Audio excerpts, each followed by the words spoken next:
Fala pessoal, Henrique Garcia aqui, sócio da B7 Business School, e hoje a gente vai falar por que é importante você dolarizar o seu patrimônio e investir no exterior. Mas antes, sem enrolação, vamos direto aí para o que interessa e já quero começar trazendo um ponto importante: 87%. Esse foi o número em percentual que o real se desvalorizou frente ao dólar, isso nos últimos 30 anos, desde a criação do Plano Real lá em 94 até 2026. Olha só, tá? Se você tivesse R$ 100 lá em 94, hoje esses mesmos R$ 100 equivalem ali como se você tivesse R$ 11,96 por conta da desvalorização do real frente ao dólar. Então a gente está falando aí que nos últimos 32 anos 20, o dólar se valorizou frente ao real, para você ter uma noção. Lembrando, tá, que a paridade ali do real naquela época era 1 para 1. R$ 1 equivalia a $1. Então, é sobre isso que a gente vai falar hoje. Primeiro, a gente vai falar sobre risco Brasil, histórico monetário, a gente vai falar sobre a desvalorização do real, risco país, consumo em dólar, e aí a gente fala ali quanto dolarizar, qual que é o percentual recomendado. Mas antes da gente seguir aqui com o vídeo, já se inscreve aqui no canal, assina a notificação para você não perder nenhum vídeo como esse. Então, bora falar sobre investimentos internacionais. Primeiro ponto que eu quero trazer aqui para vocês, tá? Alguns pontos, tá? Sabe aquela questão de todos os ovos na mesma cesta? Esse que é o risco de você concentrar todo o seu patrimônio em um único país e investir só no Brasil. Então, aqui alguns pontos importantes que eu queria trazer para vocês. Deixa eu pegar aqui a canetinha para a gente ir desenhando. Então, primeiro ponto, tá? Patrimônio 100% no Brasil. Quais são os pontos de atenção? Você vai estar com risco de ter o seu dinheiro e o seu patrimônio em uma única moeda. Você corre o risco de um sistema jurídico e político. Então, se acontecer alguma coisa no Brasil, por algum motivo bloquearem o seu patrimônio, você não tem nenhum respaldo jurídico. E aí? E se congelarem o seu dinheiro, igual já aconteceu? Obviamente, tá? Tem toda uma legislação agora, mas nunca dá para se confiar 100%, ainda mais com o que vem acontecendo no Brasil. O único ciclo econômico, então, se der tudo errado na economia do Brasil, e aí? E o seu dinheiro? E o seu patrimônio? E também você tem a questão da exposição ao risco fiscal, inflação, instabilidade local. É um pouco do que a gente está vivendo aqui. Quais são as vantagens de você investir no exterior e dolarizar o seu patrimônio? Questão de exposição a múltiplas moedas. Então, você pode investir em dólar, você pode investir no euro, você pode investir na libra. Acesso a economias de setor diferentes. Então, você pode investir numa economia que olha mais a parte de tecnologia, por exemplo, igual a China. Você pode investir numa economia que tem um consumo muito grande, igual nos Estados Unidos. Então, você pode investir em diversos setores diferentes. Menor correlação entre ativos de carteira e blindagem contra crises domésticas. Então, se aqui no Brasil não está muito bem, você tem o seu dinheiro alocado num país que economicamente está indo melhor e tem ali uma economia boa, seu dinheiro tende a valorizar naquela região, beleza? Então, aqui alguns pontos, tá? Olha só essa informação. Quantas vezes o Brasil trocou de moeda versus os Estados Unidos? Se você não sabe, o Brasil ele teve 8 trocas de moeda. A primeira troca foi lá em 1942, quando mudou ali, a gente teve a primeira moeda desde a colonização, que ficou com aproximadamente uns 400 anos vigente, por alguns problemas, fatores econômicos. Em 1942 foi a primeira troca, onde a gente mudou ali a nossa moeda para o cruzeiro. Em 67, o cruzeiro virou o cruzeiro novo. Em 70, retomou ali como cruzeiro. 86 virou cruzado, em 89 cruzado novo, em 1990 virou cruzeiro, 93 cruzeiro real e lá em 94 virou real, que é a nossa moeda até hoje. Então, desde que o Brasil se conhece para o Brasil, a gente teve 8 trocas de moedas diferentes para tentar controlar e ajustar a economia do nosso país. Já quando a gente olha para os Estados Unidos, o dólar é o dólar desde que os Estados Unidos é entendido por país. Desde 1792, o dólar nunca foi substituído. Então, esse é um dos motivos de você começar a dolarizar o seu patrimônio e dar uma olhadinha para o dólar, para o mercado americano, porque é uma economia muito forte e que tem uma das moedas mais fortes do mundo. Então, vamos dar uma olhadinha aqui, ó. Essa aqui é a trajetória dos últimos 30 anos, desde a gente pegando o início do real até o momento atual. Aqui a gente consegue ver a trajetória. Então, em 94, o dólar era 1 para 1, $1 equivalia a R$ 1. E aqui a gente vê o quão teve essa evolução, né? Hoje, quando a gente puxa aqui o dólar, se a gente pegar a cotação mais recente, está próximo ali de 5,15, pode variar um pouquinho, varia um pouquinho mais, um pouquinho menos, mas esse aqui é o histórico, né, de quão o dólar ali esteve sempre à frente do real.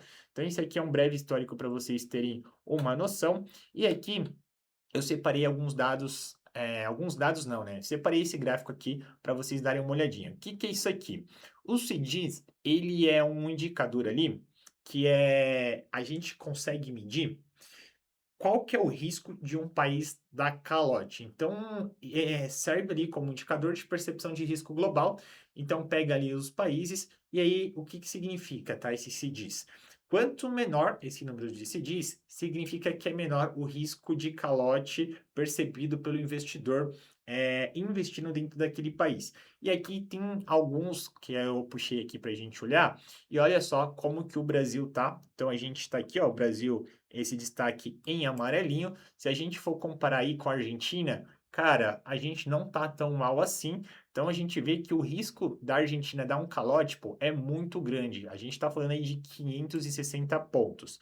Só que tem um outro dado que eu quero trazer. Aqui eu tô comparando com alguns países, tá? Repara que o menor aqui é a Espanha com 17. Então a probabilidade da Espanha dar um calote no investidor é muito menor do que o Brasil e infinitamente menor ainda do que a Argentina.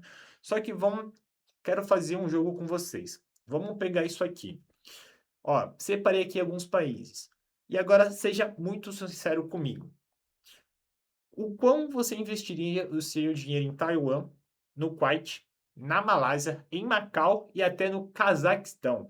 Você confiaria hoje se eu falar para você, olha, eu tenho um investimento aqui que ele está pagando ali uma rentabilidade legal, só que você vai ter que deixar o seu dinheiro guardado pelos próximos 5 anos lá em Taiwan. Você confiaria em investir seu patrimônio? Comenta aqui nesse vídeo, sim ou não. Henrique, pô, eu investiria meu dinheiro em Taiwan, no Kuwait, na Malásia, em Macau, no Cazaquistão. Ou não, Henrique, tá doido? Eu vou arriscar colocar o meu dinheiro lá? E se eu falar para você que você investir em um desses países é muito mais seguro do que você manter o seu dinheiro investido aqui no Brasil? Então, olha só isso aqui. Isso aqui é um rate de crédito onde a gente compara qual é o risco de você investir no Brasil versus o risco de você investir nesses países. É mais arriscado você ser um investidor e ter o seu dinheiro aplicado aqui no Brasil do que em um desses países que eu comentei.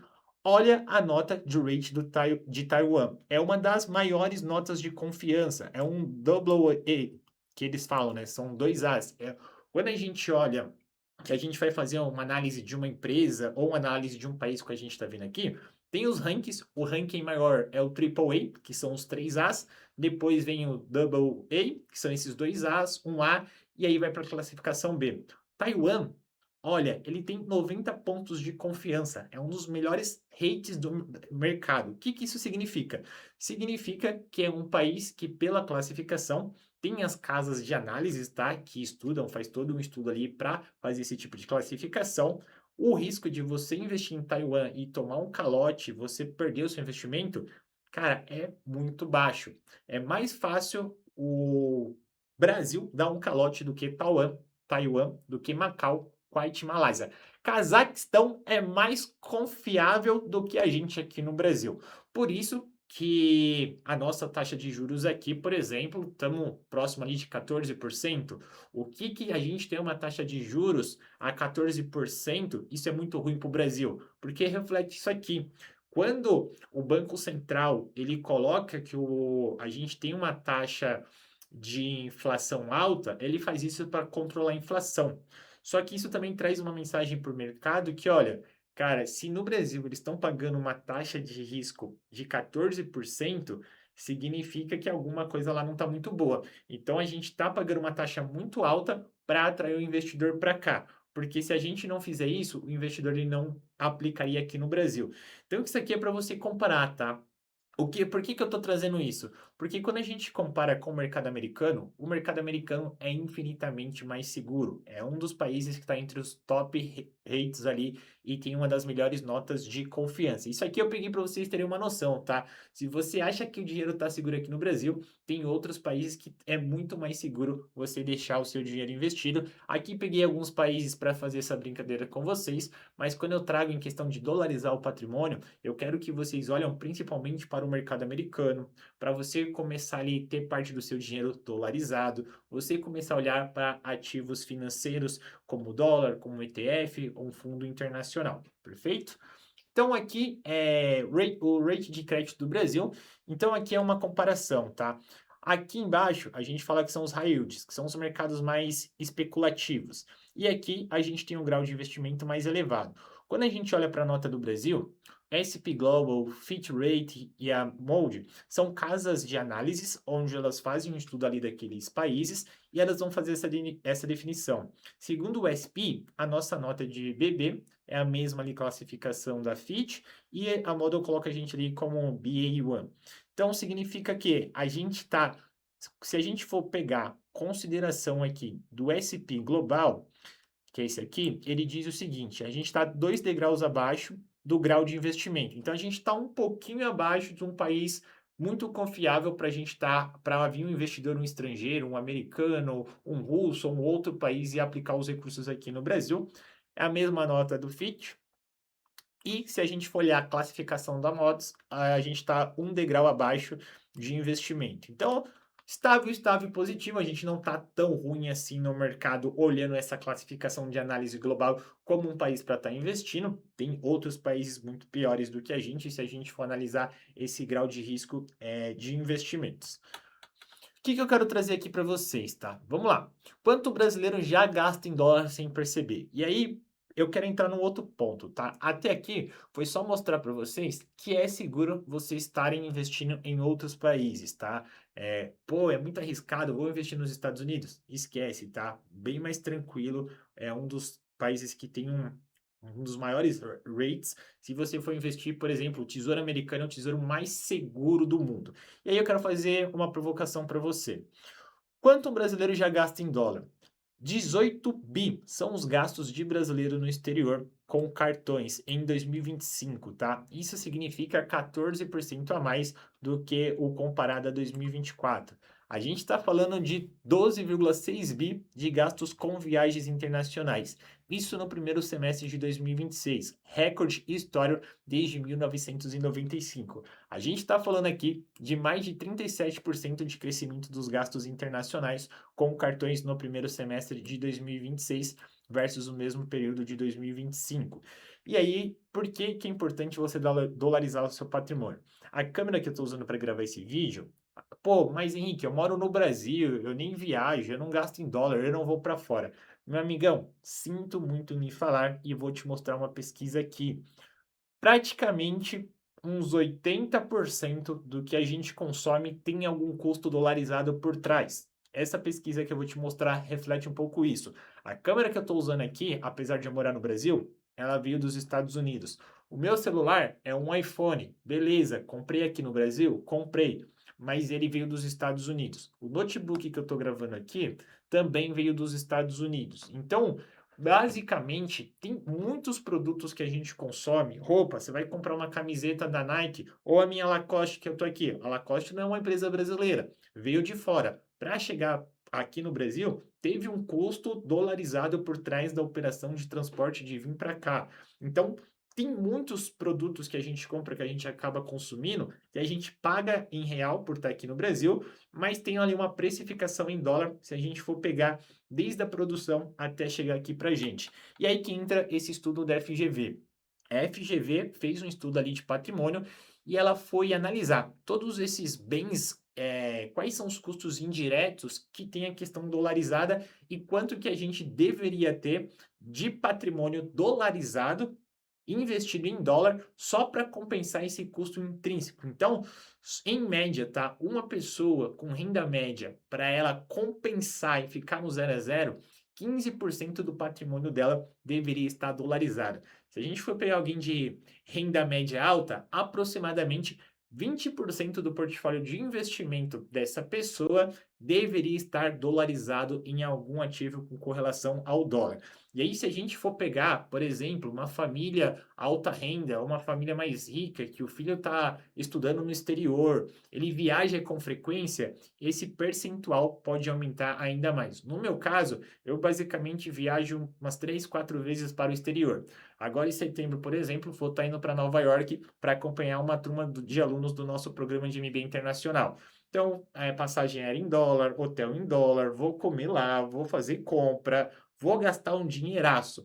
Então, só para compensar essa viagem, eu teria que estar com o patrimônio bem dolarizado ali. Então, é um exemplo para vocês. É um estudo que foi feito ali para a FGV e mostra o percentual recomendado que vocês deveriam ter na carteira de vocês. Por isso que é muito importante você começar a olhar para essa questão de dolarização de patrimônio. Hoje, tem uma série de recursos que você pode começar a olhar, como as BDRs, por exemplo, ETFs internacionais, tem as corretoras hoje como Nomad, como Avenue, tem as contas globais como o C6, por exemplo, tem os fundos cambiais, fundos multimercado, tem as Treasuries, que são os títulos do Tesouro Americano, que é um dos títulos mais seguros do mundo. Então, são algumas alternativas aqui, alguns caminhos que você pode começar a olhar para começar a dolarizar o seu patrimônio. Henrique, qual que é a importância desse vídeo? Trazer esse nível de consciência. Cada vez mais, o real ele tem se desvalorizado frente ao dólar e frente ao mercado global por conta de problemas políticos aqui no Brasil, problemas fiscais, problemas internos econômicos e versus uma outra série de fatores que acaba fazendo com que a nossa moeda se desvalorize frente ao dólar e frente a outras moedas estrangeiras. Isso acaba impactando no nosso poder de compra. Uma das maneiras da gente reduzir essa diferença é blindando o nosso patrimônio e começando a dolarizar ele, beleza? Então aqui, para a gente encerrar esse vídeo, eu quero trazer aqui alguns cuidados e alguns alertas. Riscos e cuidados, tá? Risco cambial também pode jogar contra você. Lembrando, tá? Você vai investir em dólar, o dólar pode tanto valorizar quanto desvalorizar. Não é algo que você vai comprar o dólar ali e sempre vai valorizar. Então você está ali aberto a um risco cambial.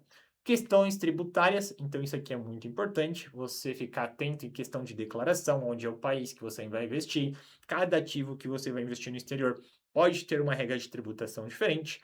Isso tem alguns custos, tá? Como spread, taxas na questão de conversão e envio de remessa. Então é sempre bom você ficar atento na corretora e exige um planejamento, tá? Não vai sair fazendo por impulso porque assistiu o vídeo aqui e aí amanhã você vai estar dolarizando. Alguns erros comuns que geralmente a galera comete: achar que comprar dólar parado já é diversificação. O que é comprar dólar parado? Comprei, deixei lá, morreu, tá parado na minha conta. Concentrar tudo em um único ativo internacional, então vou comprar tudo em bonds, vou comprar tudo em ETF. Não, você precisa montar uma carteira, fazer uma diversificação, ignorar os custos de câmbio, então você sai comprando dólar e esquece que tem taxa, tem OF, uma série de taxas ali que acabam sendo cobrada, e investir fora sem antes ter uma reserva de emergência sólida. Então, se você ainda nunca investiu ou nunca olhou para isso, cuidado, tá? Não vai sair investindo tudo nos Estados Unidos. Parte do seu patrimônio tem que estar dolarizado, mas você também precisa ter algo aqui no Brasil, beleza? Vou encerrar o vídeo por aqui, senão vai ficar muito longo, muito maçante e uma coisa muito chata. Quero que você comente aqui o que você achou desse vídeo e quais mais conteúdos você quer ver aqui no canal. Se você tem alguma dúvida, comenta aqui também, que eu vou separar os principais comentários para trazer assuntos aqui para vocês, beleza? Vou encerrando esse vídeo por aqui e vejo vocês no próximo vídeo.